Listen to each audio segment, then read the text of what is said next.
itu memang banyak kemudaratannya. Artinya begini loh, seandainya klan Ba'alawi ini tidak mengekspos ya tentang keberadaan mereka mengaku sebagai Dzurriyyah, itu nggak akan menjadi masalah. Jadi kita perlu tahu bahwa kenapa ini jadi masalah. Jangankan soal nasab, ketika ada satu barang saja yang memang palsu dikatakan asli, kira-kira akan jadi masalah nggak? Pasti bermasalah, tapi kalau begitu pun sebaliknya, satu barang, tunggu bang, satu barang yang asli dikatakan palsu itu pun masalah.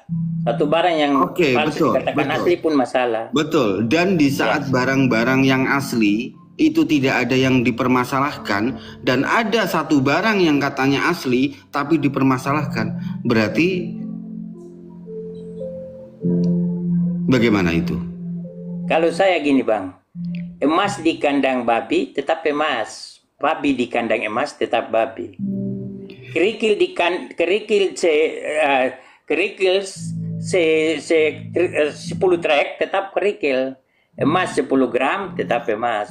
Oke. Dan jadi, harga emas 10 gram jauh lebih tinggi daripada harga kerikil 10 trek. Oke. Mungkin kalau analoginya sebagai emas, yang tepat begini Pak. Ketika tembaga ini disepuh emas, awalnya nggak ketahuan, tapi setelah 500 tahun, 200 tahun, bahkan 1000 tahun lagi, maka polesan emas tadi akan luntur. Akhirnya benar. Jadi begini bang, Jadi kira begini, ketika tembaga disepuh emas, kalau disimpan, maka pasti dianggap itu emas terus. Tetapi ketika dipakai terus-terus dalam berdakwah, dalam pendidikan, dalam akhlak, dalam bisnis, dalam lain-lain, maka lama kelamaan akan muncul itu. Itulah Ba'alawi. Oleh karena itu begini, makanya kalau sekarang begini, tunggu saya balik.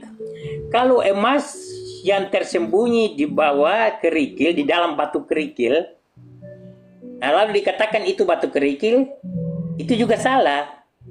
Karena di dalam batu kerikil itu ada emas. Tapi tunggu dulu, tunggu ini. Ya nampak ini terlalu emosional karena terlalu benci kepada Pak Alwi. Jangan, ini kita kaji yang santai-santai. Kalau emas di batu kerikil, sebongkah batu kerikil di dalamnya ada emas.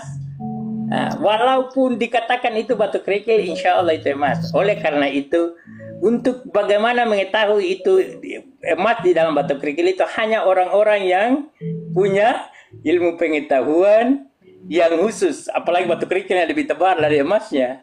Sayangnya tidak pernah ada cerita emas di dalam batu kerikil.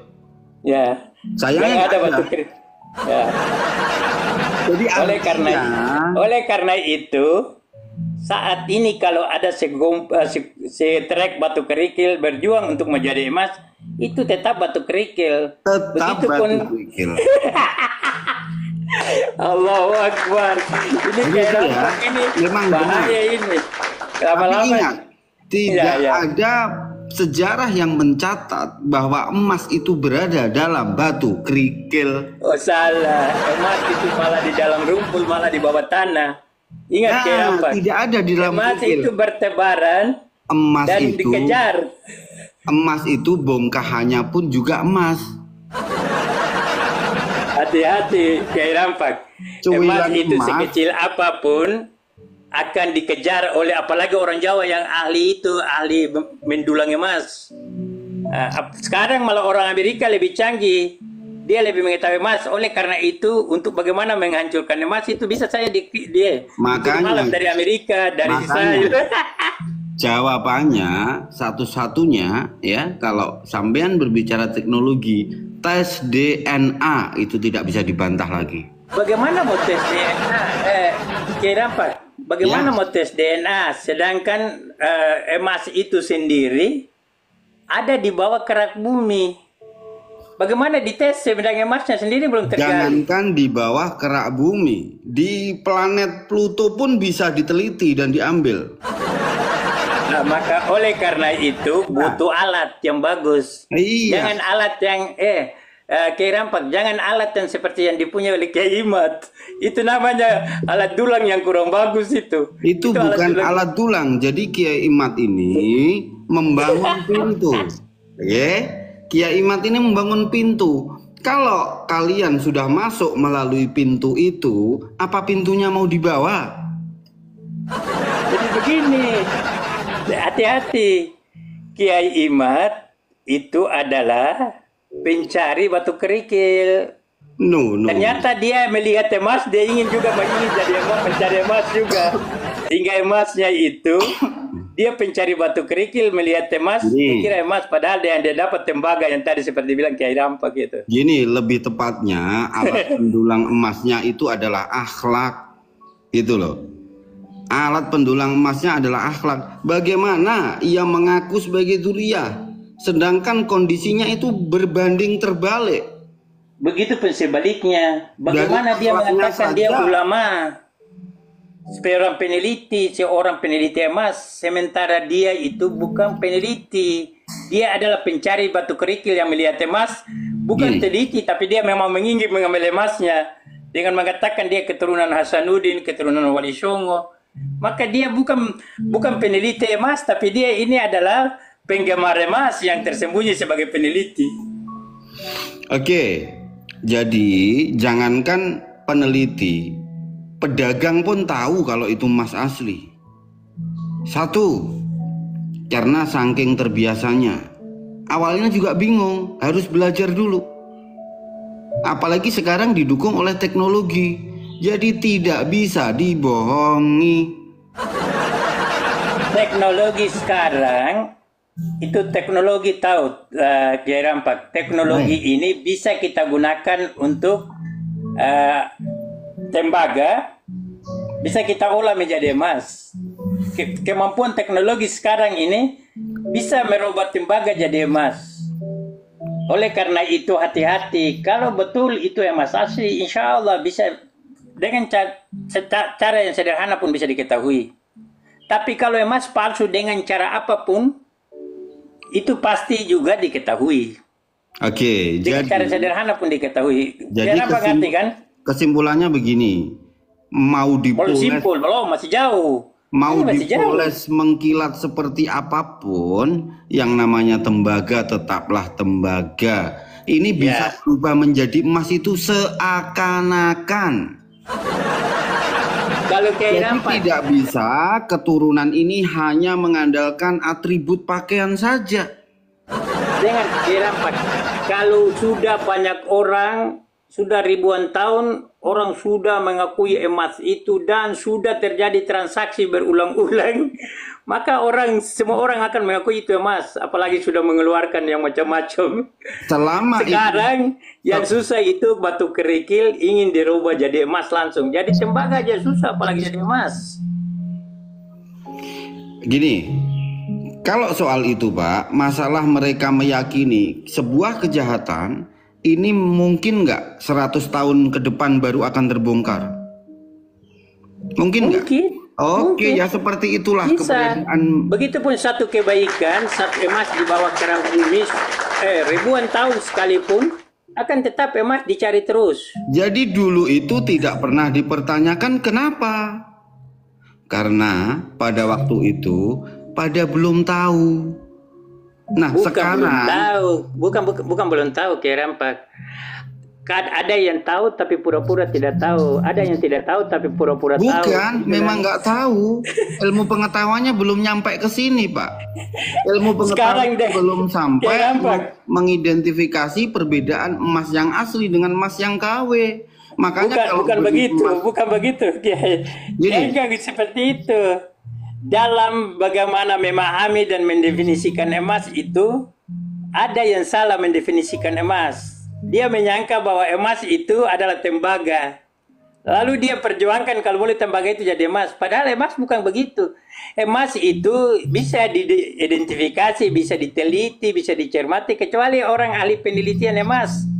Masa Kiai Rampak gak ahli tahu emas? Bagaimana Kiai Rampak mau berkreasi dengan meneliti emas dan berkreasi untuk menciptakan produk yang bermartabat dari emas? Itu kan gak mungkin. Jadi gini Pak, kita itu untuk menghindari tipu menipu Pak, Kita nggak perlu jadi ahlinya dulu. Kita tanya kepada ahlinya. Fas'alu ahla dzikr idz kuntum la ta'lamun. Gitu loh. Tanya Bagaimana ahlinya. yang Sekarang ahli gini, Pak, biasanya orang yang ketika dituduh emasmu palsu dia marah, itu kira-kira emasnya palsu atau asli menurut sampean? nggak perlu marah, emas asli itu diam saja. Jika perlu ada. Kiai Rampak datang. Tunggu. Kiai Rampak datang mengatakan ini emas palsu. Saya bilang, kalau kamu tidak tahu emas, saya tidak perlu jual di kamu. Saya kasih kamu saja. Ini kamu pergi cek. Saya kasih. Ini emas ini harga. Kamu mau beli berapa gram? 1 gram saya kasih kamu 10 gram. Tanpa bayar. Itu namanya emas asli dan orangnya kaya. Daripada dia mengaku kaya. Orang yang emas asli padahal ternyata dia tipu, dia itu adalah kerikil dan disepu dengan emas. Pak, kerikil itu enggak bisa loh Pak disepuh emas. Ya Gitu. Allah, Kiai Rampak. Coba di apa yang Atam ya, apa ini yang perusahaan Antam. Antam. Itu Antam, tembaga Pak. Kalau tembaga perak itu bisa kok disepuh emas. Kalau perak dengan emas itu jadi swasta namanya. Nah, itu bisa kan disepuh? Itu campuran, itu kawin. Campuran. Jadi dia dari ibu. Itulah dia dari ibu. Dari itulah ibu tapi ingin nasabmu. untuk bernasab kepada emas. Padahal sebenarnya dia dari perak, sebenarnya nasabnya nasab swasta. Itulah nasabmu, nasab swasta ngaku sebagai nasab emas. ini Kiai Rampak. tolonglah. Dengar. Kiai Rampak, hati-hati. Saya ulangi lagi. Emas di kandang babi tetap emas, tapi kalau babi di kandang emas tetap babi. Sayangnya emas di kandang babi tidak akan pernah terjadi. Ingat. Di kandang babi ditambang emas di pulau Weda. Di atasnya itu dibangun kandang babi, ternyata di dalam kandang babi itu di bawahnya ada emas. Sementara yang mengatakan dirinya itu adalah emas, ternyata dia berada Kalau itu analogi tentang nasabnya bukan emasnya tapi kandang babinya. Jadi Kandang yang babi celaka dibangun itu di atas emas seperti halnya kandang babi, ya. Di bawah kandang babi, di dalam kandang babi ada emas, tetap dia emas. Iya, Tapi itu analoginya. ketika dia ketika dia memframing bahwa dia ini berada di dia adalah emas, ya, ternyata di kandang babi. Makanya analoginya itu kalau babi ada, di kandang emas, tetap dia babi. Analoginya itu begini Pak, ada tambang emas di bawah kandang babi, itu seperti halnya sebenarnya nasabnya swasta, ya kan? Tapi membawa emas gitu loh. Ya. Oh, iya. Jadi ada kelompok yang mengaku memiliki emas itu tadi, padahal dia hanya klaim di atasnya saja. Dia tidak sudah bisa dan tidak mampu menjadi emas gitu loh Pak. Dengar. Mana sampean itu Pak? Saya Kiai Rampak, saya mau beli Kiai Rampak punya emas karena memang aslinya Kiai Rampak memang punya emas. Tapi karena saya adalah penipu, mengatakan diri saya punya emas, Kiai Rampak datang saya jual kepada Kiai Rampak, saya penipu. Enggak. Kiai Rampak juga tertipu. Kalau saya yang jual kayak sampean ya nggak percaya saya. Saya nggak mau jual, saya kasih. Oh, nggak Emas mau, asli. malah dikasih malah nggak mau. Emas asli saya Sudah kasih. jelas palsu walaupun sampean bawa sertifikat. Kalau akan bilang, berarti itu emas kalau palsu. saya sudah kasih emas asli tapi Kiai Rampak bilang palsu, kata Kiai Rampak tidak punya ilmu. Kiai Rampak Enggak, tidak beri memang saya memang nggak punya ilmu Pak. Tapi ketika saya punya duit, maka saya bisa mendapatkan emas asli. Kamu nggak punya duit. Kamu nggak punya duit Kiai Rampak. Nggak punya duit. Saya yang punya emas. Saya Tahu kasih dari aja. mana kamu saya nggak punya duit? Karena kamu nggak punya duit, akhirnya kamu harus berteriak saya emas. Harus hargai saya sebagai Saya emas. kalau nggak punya duit, Itulah saya seperti nggak akan beli Madudin. emas. Saya keturunan Hasanuddin. Ternyata dia keturunan Sarman aja dia nggak ngaku, apalagi keturunan Hasanuddin. Ngaku, jangan bilang nggak ngaku. Ngaku sekarang. Ya, kalau Berani orang nggak? tuanya, Bagaimana orang itu tuanya sendiri dikatakan saja nggak ada. ngaku, apalagi dia mau Jadi urus gini, nasab kenapa orang sih lain. pertama harus mengaku sebagai keturunan Hasanuddin? Ini dalam proses pencarian. Ah, itu namanya Beda kerikil dengan ingin menjadi emas. bukan Pak. Jadi kita tidak tahu faktanya. Katanya tadi di awal nggak mau bahas nasab. Ini kan Katanya kita bahas perdamaian. Setelah bahas saya nasab yang kejar, berkaitan ternyata dengan perdamaianmu bahas itu karena emas yang berkaitan kehabisan dengan nasab. materi. Jadi urus dulu emasmu sendiri. Kalau emasmu emas palsu, jangan kerikil, jangan katakan emas. Pak. Dirimu sendiri saja tidak tahu bahwa itu dirimu kerikil dan emas. Bagaimana mau mengurus emas orang lain? Emang- Sementara buta terhadap emas. Emang ada tampang-tampangku kayak kerikil, Pak? Ada ya. Ada nggak? Ada tambang kerikil yang ada di Jawa yang di Kresek itu ada itu. Itu nggak boleh. Kalau kayak gitu narasinya berarti bukan persatuan. Jadi Persatuan kenapa, itu, persatuan, kenapa Pak persatuan. Muhammad ini marah, jengkel? Nggak marah. Itu Ketika persatuan. nasab Ba'lawi dipertanyakan, kenapa marah? Justru itu kemarahan marah ini saya. akan memperkuat hipotesa kami yang tidak percaya. Oh, berarti memang palsu. Bukan itu hipotesis. Bukan itu hipotesis. Tapi itu adalah hipusangka. Kok tipu sangka? Emang dulu kalau Purba dulu ada sangka. tipu sultan, sekarang sultan tipu-tipu. Purba sangka. Kiai Rampak, orang purba yang menyangka dia itu emas padahal dia tembaga. Jadi, sekarang saya nanya, Bang Muhammad ini meyakini ini secara person ya, artinya pribadi Bang Muhammad itu merasa sampean ini ada kemungkinan sebagai durian Nabi nggak? Saya nggak merasa. Tapi enggak, kerenteknya hati ada nggak? Nggak Ibarat ada. kata hati. Nggak ada. Pertanyaan, jangan-jangan aku ini keturunan Nabi gitu, ada nggak? Nggak ada. Yakin? Yakin. Terus kenapa Dan ketika tanyakan. ada orang lain yang nasabnya mengaku sebagai duriah, kemudian dipertanyakan, Bang Muhammad malah membela, bukan ikut mempertanyakan, apa alasannya? Alasan saya karena bisa begini, Kiai Rampak ini dia kiai, kok ada yang mengatakan dia bukan kiai. Saya pasti protes karena namanya Kiai Rampak. Nah, Dia kan kiai di depan ini, kiai. Kiai Kecuali itu- tunggu. Kecuali tertulis Kiai Rampok. Saya nggak mau. Masa Kiai kok Rampok? Ini Kiai Rampok ini orang baik. Kalau Kiai Rampok saya pasti tolak, dia bukan kiai. Tapi kalau Kiai Rampak pasti dia kiai. Beda antara Kiai Rampak dan Kiai Rampok. Hati-hati. enggak, kenapa saya nanya begitu? Harusnya Bapak paham bahwa Saya paham, 100% bahwa paham. sikap Bapak ini ya itu mewakili adanya perasaan Bapak itu juga ingin jadi durian Nabi gitu loh. Enggak, semata-mata enggak. Silakan adakan Semakin penelitian. sampean bilang enggak, saya akan semakin meyakini. Keyakinan itulah keyakinan yang namanya berburuk sangka. Hipotesis tidak bisa menguji hipotesisnya. Mau Hipotesis berprasangka baik baik itu metodenya gimana? harus baik.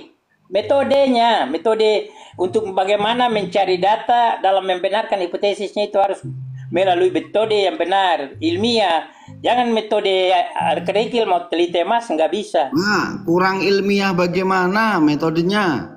Ahli kerikil meneliti emas, bagaimana tahu? Pak, kalau hanya Bukan meneliti batu emas, terik. itu enggak perlu ahli, Pak. Datang aja ke Antam, langsung dijamin ori.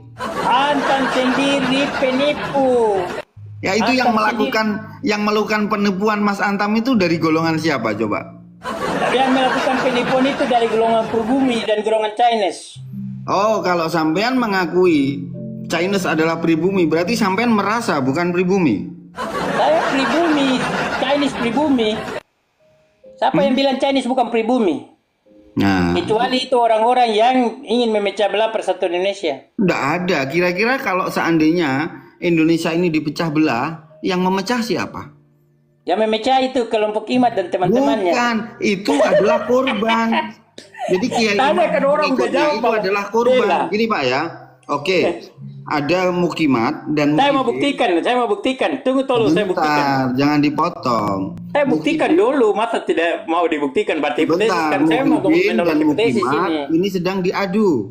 Oke? Nah, biasanya yang melakukan, yang ingin memecah itu adalah pihak ketiga. Coba kita cek sekarang. Pihak ketiganya siapa sih kira-kira?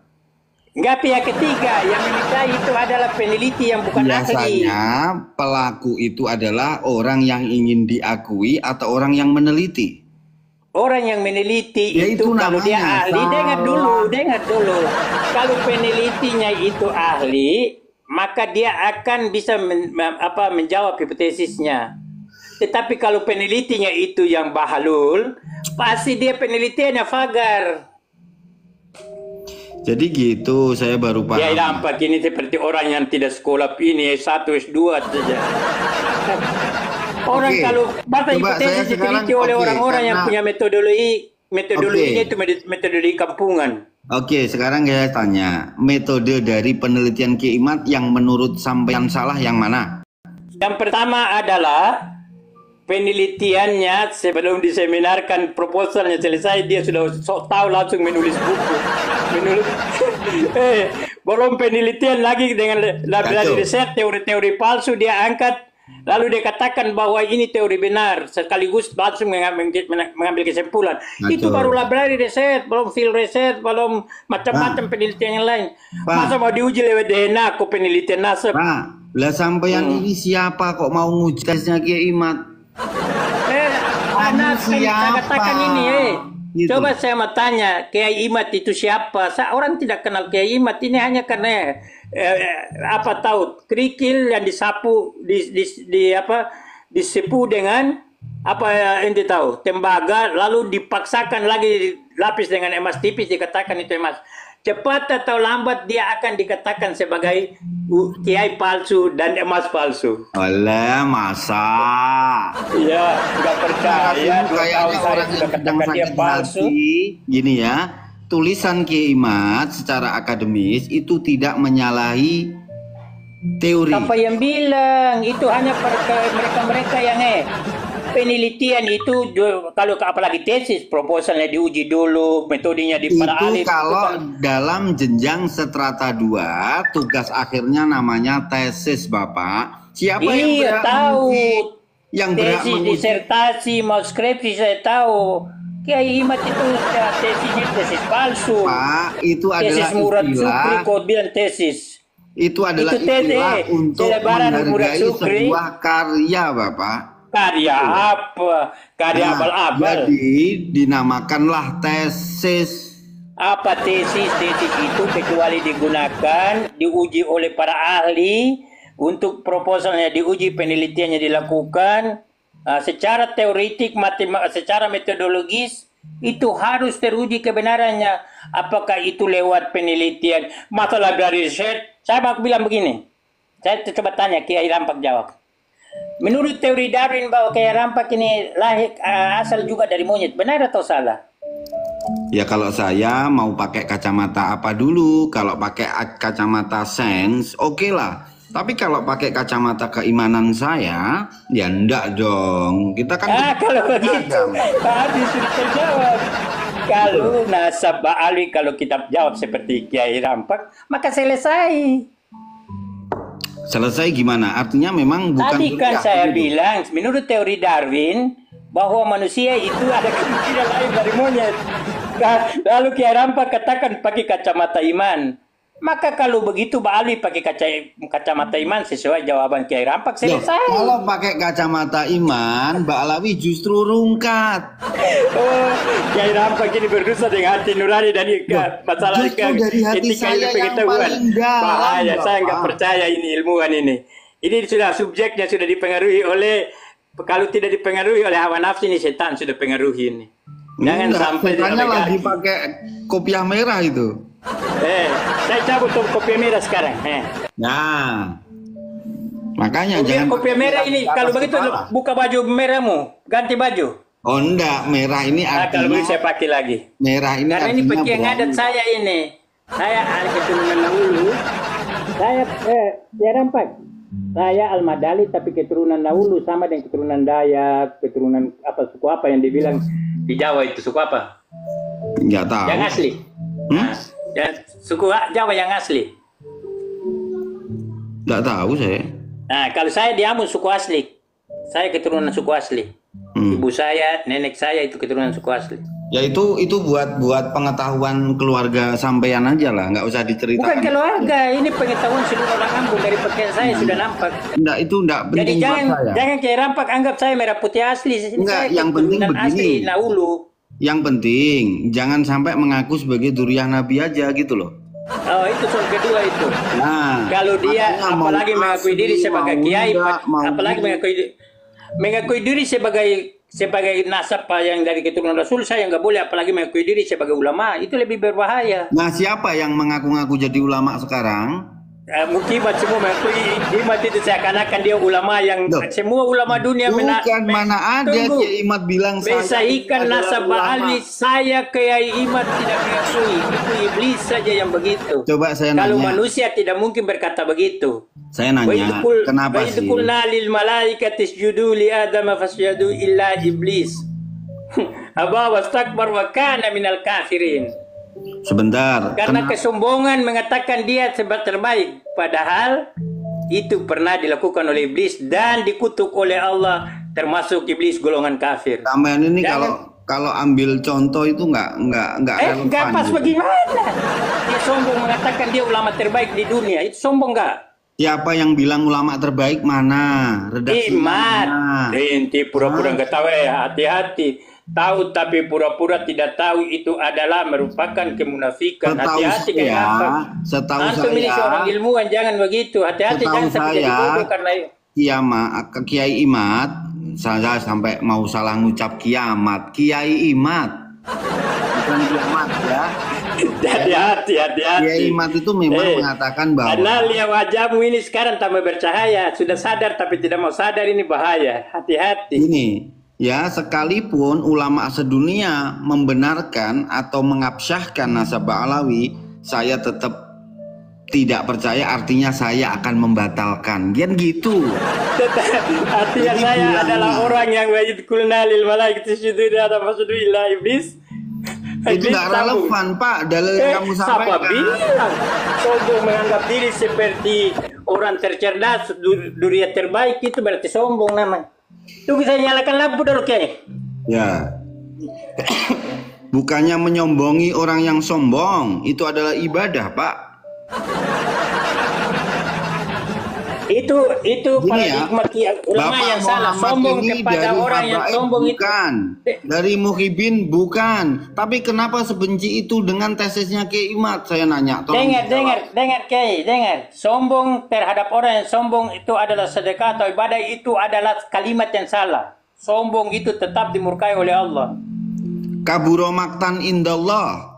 Antaqulu ma la tafalun. Nah, sedangkan orang yang mengaku duriah padahal dia sendiri masih ragu, itu sombong nggak? Itu bawa salah lagi. Ini bahaya. Itu dia mengatakan bahwa